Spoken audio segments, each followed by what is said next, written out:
नमस्कार, आप देख रहे हैं कल का बाजार और आपके साथ मैं हूं विपिन भट्ट। लेकर हाजिर है फिर से आपका मनपसंद शो, जहां पर आप पूछते हैं अपने सवाल, चाहे वो ट्रेडिंग से जुड़े हों, चाहे आपके इन्वेस्टमेंट से जुड़े हों, खास तौर पर शेयर बाजार में, और साथ ही आपके लिए तैयारी करवाते हैं कल के बाजार की, ताकि आप एक सुरक्षित और फायदे वाला ट्रेड कर सकें। हमारा नंबर आप में से ज़्यादातर दर्शक जानते हैं, लेकिन जो दर्शक या तो नोट नहीं कर पाए पहले या नए नए जुड़े हैं, वो नोट कर ले प्लीज़। 7045220000। एक बार फिर रिपीट करते हैं, 7045220000।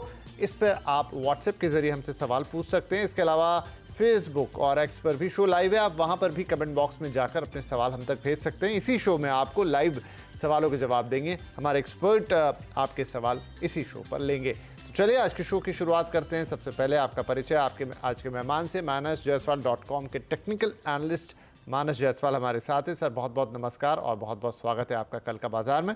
तो मानस जी से बातचीत शुरू करें उससे पहले एक नज़र आज के बाजार पर। बजट से पहले बाजार की आज हमने एक फ्लैट क्लोजिंग होते हुए देखी है। सेंसेक्स 103 पॉइंट गिरा और 80,502 पर गया, और निफ्टी भी 22 पॉइंट गिरकर 24,509 पर बंद हुआ। वहीं निफ्टी बैंक निचले स्तरों से सुधार करने में कामयाब रहा, और मिड कैप स्मॉल कैप शेयरों में भी आज खरीदारी देखने को मिली। आज के बाजार में पीएससी ऑटो मेटल शेयरों में खरीदारी दिखी, तो फार्मा इंडेक्स बढ़त पर बंद हुआ है। इसके अलावा रियल्टी, आईटी, एफएमसीजी, एनर्जी शेयरों पर आज दबाव का दिन था। कैसे सौदे रहे आज जो बड़े निवेशकों के, वो भी देख लेते हैं। एफआईआईज ने आज जो कुल खरीदारी की है 3,444 करोड़ रुपए से ज़्यादा की, लेकिन उनके सामने डीआईआईज ने 1,652 करोड़ से ज़्यादा की बिकवाली कर दी। तो ये था आज के बाजार का एक सिनॉप्सिस। अब कल के बाजार के लिए क्या हो सकता है उस पर बात करेंगे। तो मानस जी, कल एक बहुत बड़ा दिन बाजार के लिए, बजट रहेगा, किस तरीके से ओपनिंग होगी, और उसके बाद जैसे जैसे बजट भाषण और पूरा दिन निकलेगा, कैसे बाजार की उम्मीद आप कर रहे हैं? नमस्कार विपिन जी। तो देखिए, मेरे ख्याल से पहला हाफ तो छोड़ देना बेहतर रहेगा। वहां पर बहुत एग्रेसिव होकर ट्रेड ना करें तो बेहतर रहेगा। हालांकि ट्रेंड की बात करें तो ट्रेंड अभी भी बहुत नेगेटिव नहीं लगता है। 24,200 के ऊपर जब तक निफ्टी ट्रेड करता रहेगा, मेरे ख्याल से आप अपनी लॉन्ग पोजीशन में बने रह सकते हैं। कल के अगर हम लेवल्स की बात करें तो सबसे पहले स्तर आपको ध्यान रखना है 24,600 का। अगर 24,600 के ऊपर निफ्टी ट्रेड करने लगे तो आप एक लॉन्ग ट्रेड ले सकते हैं, जहां आपके टारगेट करीब करीब 25,000 के हो सकते हैं। तो वो आपको ध्यान रखना है, लेकिन स्टिक स्टॉप लॉस के साथ ही ट्रेडिंग करनी है कल, क्योंकि वोलेटिलिटी बहुत ज्यादा देखने को मिल सकती है, दोनों तरफ के मूव देखने को मिल सकते हैं। तो अगर आप 24,600 के ऊपर खरीदारी करें तो 24,400 का स्टॉप लॉस जरूर लगा लें, लेकिन ट्रेड लॉन्ग साइड पे ही रहेगा। लेकिन अगर 20 डे मूविंग एवरेज जो कि 24,200 है, उसके नीचे निफ्टी फिसलने लगे, वहां पर ट्रेड करने लगे, तो अपनी पोजीशन में थोड़े हल्के पोजीशन बनाने चाहिए। उसके बाद आपको लॉन्ग पोजीशन में नहीं रहना चाहिए, क्योंकि उसके बाद करेक्शन डीप हो सकता है। शायद उसके बाद आपको 600-700 पॉइंट की गिरावट निफ्टी में देखने को मिल सकती है।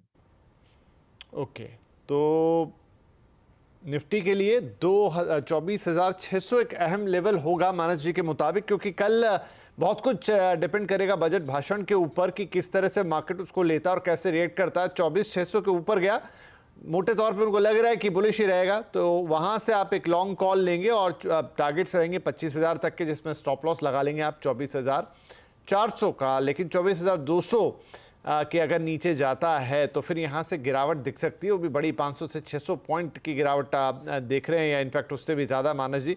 तो वहाँ पर आपको फिर लॉन्ग नहीं करना है, अपने आप को हल्का ही रखना है। तो ये कल के बाजार के लिए एक राय है। तो ये तो ब्रॉडर मार्केट्स के लिए बात हो गई। कल कहाँ नज़र रखेंगे, कोई पर्टिकुलर शेयर्स आपके लिए मानस जी जहाँ पर आपकी नज़र होगी कल? तो देखिए, कल 3 ट्रेड मैंने शॉर्टलिस्ट किए हुए हैं। सबसे पहले तो आरईसी पे ध्यान दीजिए।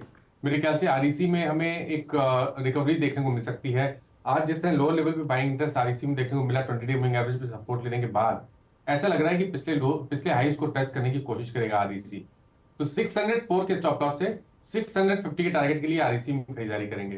दूसरा स्टॉक है जेके सीमेंट का, जहां पर स्टॉक ने आज रिवर्सल के साइन दिखाए हैं, करेक्शन देखने को मिला था, अब स्टॉक ने हायर बॉटम का कंफर्मेशन दिया है। तो जेके सीमेंट में 44,000 के स्टॉप लॉस खरीदारी करेंगे। 4650 तक के टारगेट्स पॉसिबल हैं। और जो लास्ट स्टॉक है वो एक सेल रिकमेंडेशन है, कोटक बैंक, जहां पर स्टॉक ने अपने 200 डे मूविंग एवरेज को आज ब्रीच किया है, उसके नीचे गया है। तो यहाँ पर थोड़ा कॉशियस रहिए, खरीदारी नहीं करनी है। मेरे ख्याल से यहाँ पर एक शॉर्ट ट्रेड बनता है, जहां आपके स्टॉप लॉस 1786 के रहेंगे और टारगेट 1725 के रहेंगे। ठीक है जी, तो 3 कॉल्स मानस जी की तरफ से। आपके सामने ही कोटक बैंक, जिसको बेचने की सलाह दे रहे हैं, सेल करने की, जहां स्टॉप लॉस लगाएंगे 1786 का और टारगेट्स होंगे 1725 के। और इसके अलावा 2 बाय कॉल्स हैं। एक है जेके सीमेंट, जहां पर आपको खरीदारी करके चलना है 4400 के स्टॉप लॉस के साथ, टारगेट रखेंगे 4650 का। और दूसरा है आरईसी, जहां पर 604 का स्टॉप लॉस होगा और 650 के टारगेट के लिए आप यहां खरीदारी करके चलेंगे। तो ये वो 3 शेयर्स जहां कल मानस जी की नज़र होगी और आपके लिए भी उन्होंने टारगेट और स्टॉप लॉस शेयर कर दिए। चलिए